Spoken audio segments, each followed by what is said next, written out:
Jérôme Guéret, donc directeur associé du fonds Go Capital depuis plus de 6 ans maintenant. J'ai un parcours corporate d'une dizaine d'années dans un grand groupe de télécom, principalement sur le sujet d'innovation et déjà de financement de l'innovation dans les années 2000 quand le sujet était complexe.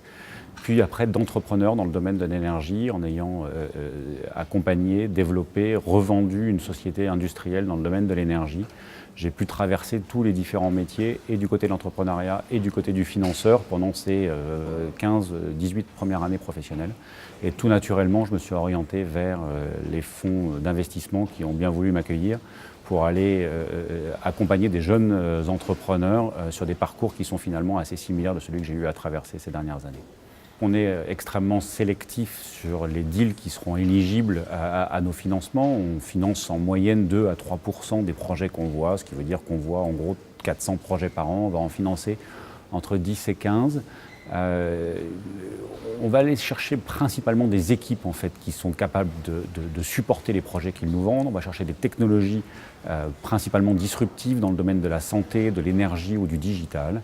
Et on va chercher également des sociétés qui sont protégées. Donc l'IP est un sujet fondamental pour nous, pour être capable de sélectionner des équipes robustes qui vont pouvoir mener dans la durée, sur des périodes de 5 à 10 ans, le développement d'un projet qui a vocation à devenir leader sur son marché, sur une échelle locale, nationale, principalement internationale.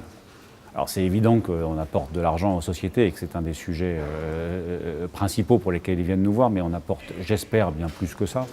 On fait partie de cette catégorie d'investisseurs qu'on appelle engagés. On est présent dans les boards des sociétés, donc on les accompagne dans toute la dimension stratégique et le pilotage d'une entreprise.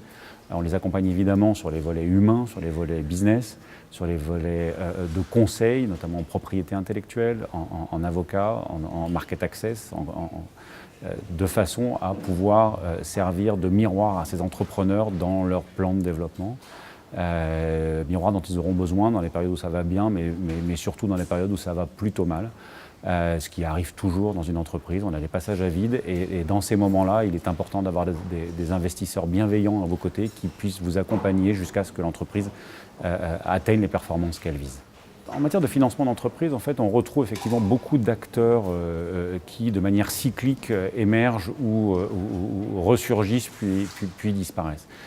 Ça a été beaucoup le cas du corporate venture qui correspond à des stratégies de grands groupes industriels de pouvoir accéder à l'innovation et de chercher le meilleur moyen de rentrer dans les stratégies d'innovation. On accueille ça avec beaucoup de bienveillance en étant quand même vigilant néanmoins au fait que leur rôle et leur fonction se limitera pour son implication dans l'entreprise sur des sujets qui sont d'ordre financier et sans préemption des technologies ou des savoir-faire des entreprises qu'ils vont aller accompagner pour le compte de ces grands groupes. Donc dans la mesure où leur accompagnement est solide et conforme aux attentes du secteur financier qu'on représente partiellement, on accueille avec beaucoup de bienveillance ces grands groupes parce qu'ils vont aller après, derrière, nous aider dans les phases compliquées de l'accès au marché des technologies innovantes. Même chose pour le crowdfunding. Le crowdfunding apporte une identité particulière, une bonne visibilité aux entreprises, des moyens financiers additionnels et finalement un test marché rapide pour des produits innovants. Donc on accueille tous ces acteurs-là dans notre professionnalisme pour peu qu'ils se mettent eux-mêmes dans ces mêmes conditions-là. Avec beaucoup de bienveillance, il y a besoin d'acteurs engagés à nos côtés pour être capables de financer les entreprises de demain.